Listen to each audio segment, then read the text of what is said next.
20.000 leguas de viaje submarino. Escrito por Julio Verne. Narrado y producido por Ada Luna. Capítulo 16.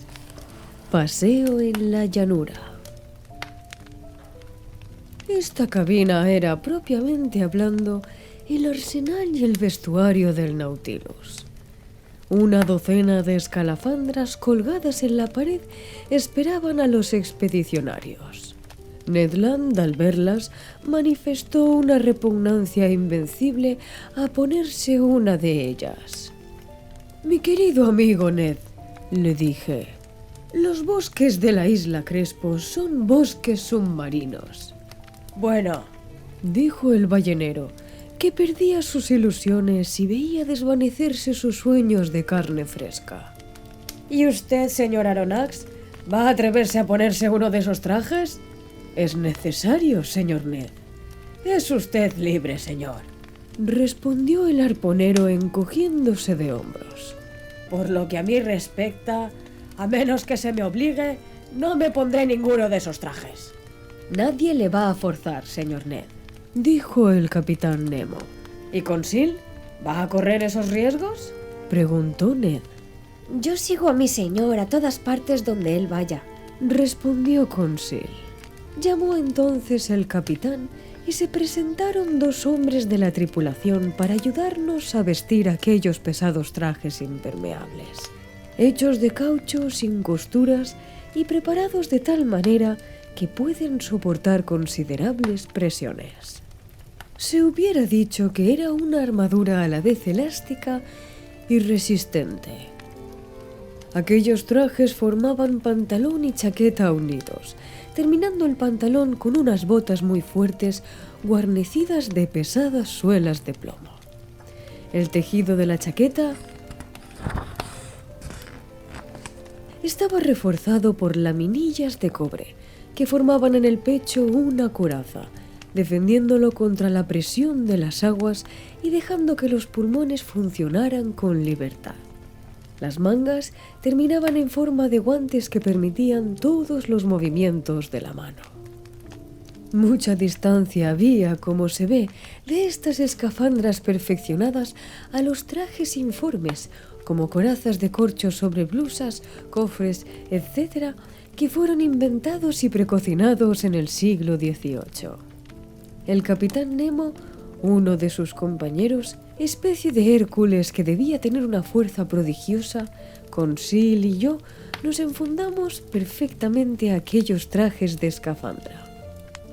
Ya no se trataba más que de encerrar nuestra cabeza en la esfera metálica, pero antes de proceder a esta operación, pedí permiso al capitán para examinar las escopetas que nos estaban destinadas. Uno de los hombres del Nautilus me presentó una escopeta sencilla, cuya culata de planchas de acero y hueca en el interior era bastante grande. Servía de depósito al aire comprimido, que salía por una válvula accionada por un gatillo al tubo de metal. Una cajilla de proyectiles, vaciada también en el espesor de la culata, contenía unas 20 balas eléctricas que por medio de un resorte se colocaban automáticamente en el cañón de la escopeta. Hecho un disparo, todo quedaba preparado para otro. «Capitán Nemo», le dije, «esta arma es perfecta y se maneja fácilmente. Estoy deseando ensayarla, y lo que importa es saber cómo llegaremos al fondo del mar». «En este momento, profesor, el Nautilus se halla a 10 metros de profundidad y vamos a partir». «¿Pero cómo saldremos?». «Ahora lo verá». El capitán Nemo introdujo su cabeza en el casquete esférico. Conseil y yo hicimos otro tanto, después de haber oído al canadiense que se despedía de nosotros, diciendo irónicamente: «¡Buena caza!». En lo alto de nuestro traje, en la parte del cuello, había una especie de collar de cobre agujereado al cual se atornillaba el casco de metal. 3 agujeros protegidos por espesos cristales permitían ver en todas direcciones volviendo la cabeza en el interior de aquella esfera. Así que estuvo situada en su puesto. Los aparatos Rouquayrol colocados en nuestra espalda comenzaron a funcionar y por mi parte puedo asegurar que respiraba perfectamente. La lámpara Ruhmkorff, suspendida a mi cintura, y la escopeta de mano estaba dispuesto a la marcha. Pero aprisionado en aquel pesado traje y clavado al piso por aquellas suelas de plomo, soy sincero, me hubiera sido imposible dar un paso. El caso estaba previsto, y conocí desde luego que me empujaban a un cuartito contiguo al vestuario. Mis compañeros, remolcados también igualmente, me seguían, y oí una puerta provista de obturadores que se cerraba tras de nosotros, quedando en la más completa oscuridad. Algunos minutos después llegó a mis oídos un silbido muy vivo, y sentí cierta impresión de frío que subía desde los pies al pecho. Evidentemente, desde el interior del buque se había dado entrada al agua exterior, que llenó muy pronto la cámara en que nos encontrábamos. Otra puerta, abierta al costado del Nautilus, se abrió entonces, y pudimos divisar alguna cosa. Un instante después, hollaban nuestros pies el fondo del mar. ¿Cómo podría yo ahora trazar las impresiones que me dejó aquel paseo bajo las aguas? Las palabras son impotentes para expresar de una manera comprensible tales maravillas. Cuando el pincel mismo no podría dar idea exacta de los efectos particulares y propios del elemento líquido, ¿cómo había la pluma de producirlos? El capitán Nemo iba delante, siguiéndonos a alguna distancia su compañero. Conseil y yo íbamos uno al lado del otro, como si hubiéramos podido cambiar alguna palabra a través de nuestros caparazones metálicos. Nada me parecía ya pesado, ni mi ropa, ni mi calzado, ni mi depósito de aire, ni aquella gruesa esfera en medio de la cual mi cabeza bailaba cual dentro de su cáscara la almendra. Todos esos objetos, sumergidos en el agua, perdían una parte de su peso igual al del líquido desalojado, y me iba muy bien con esta ley física descubierta por Arquímedes. Ya no era yo una masa inerte, teniendo por el contrario una libertad de movimiento relativamente grande. Me asombró por su intensidad la luz solar, cuyos rayos, hendiendo fácilmente aquella masa líquida y disipando sus colores, iluminaban el fondo hasta 30 pies por debajo de la superficie del océano. A una distancia de 100 metros, los objetos se distinguían claramente. Más allá, los fondos se matizaban con delicadas degradaciones del azul que en la lotanza se desvanecía en medio de una vaga oscuridad. Aquella agua que me rodeaba se asemejaba ciertamente a una especie de aire más denso que la atmósfera terrestre, pero casi tan diáfano como ella. Encima de mí divisaba la tranquila superficie del mar. Caminábamos sobre un suelo de fina arena, liso, no rizado como el de las playas, que conservan la huella de la resaca. Aquella alfombra resplandeciente reflejaba los rayos del sol con sorprendente potencia, produciendo una reverberación de que todas las moléculas líquidas se hallaban penetradas. ¿Podrán ser creídas mis palabras al asegurar que en aquella profundidad de 30 pies se veía tan claro como al aire libre? Durante un cuarto de hora anduve pisando una arena ardiente, sembrada de un impalpable polvo de conchas.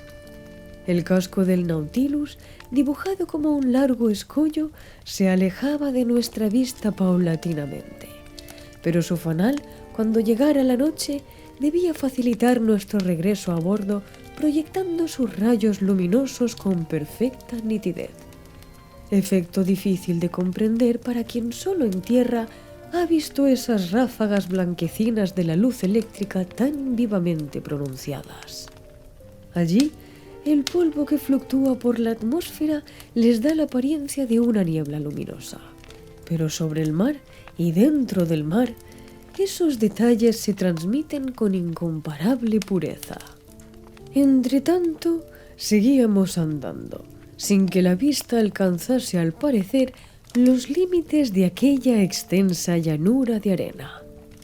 Yo apartaba con la mano las masas líquidas que, abiertas a mi paso, se cerraban tras de mí, y la huella de mis plantas quedaba borrada por la presión del agua. De repente, mi vista comenzó a distinguir algunas formas que se iban dibujando en la lontanza, hasta que reconocí los primeros contornos de magníficas peñas, tapizadas con las mejores muestras de zoófitos, sorprendiéndome ante todo un efecto que se produce en aquellos parajes. Eran las 10 de la mañana.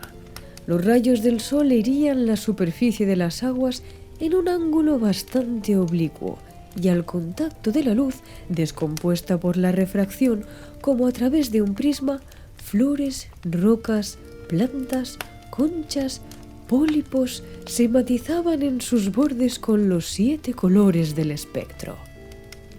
Aquel tejido de reflejos y de variados tonos de luz era una maravilla, una fiesta para los ojos, un verdadero caleidoscopio de verde, de amarillo, de anaranjado, de morado, de añil, de azul, en fin, toda la paleta de un fogoso pintor. Cuánto sentía no poder transmitir a Consil las sensaciones que me subían al cerebro y rivalizar con él en exclamaciones de admiración. Y cuán penoso me era también no poder comunicar mis ideas por medio de signos, como lo hacían Nemo y su compañero. Por eso, y a falta de otra cosa, hablaba conmigo mismo y gritaba dentro de la esfera de cobre que rodeaba mi cabeza, gastando en vanas palabras más aire quizá de lo que convenía. Ante el espectáculo tan espléndido, Consil se había quedado parado como yo, siendo indudable que aquel digno mozo se entretenía en clasificar como de costumbre los zoófitos y moluscos que le ofrecían a la vista.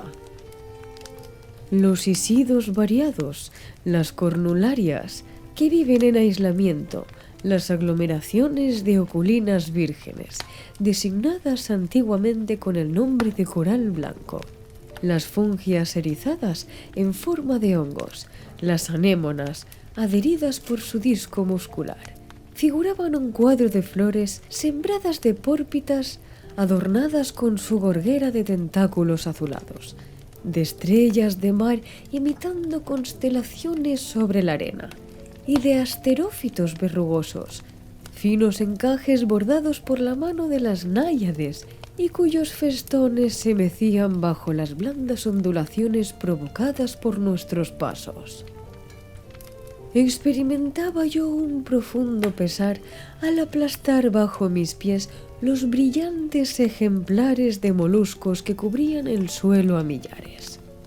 Las pechinas concéntricas, los martillos, las donáceas, verdaderas conchas saltarinas, los trocos, los cascos rojos, los estrombos de ala de ángel, las asfisías y otros muchos productos del inagotable océano.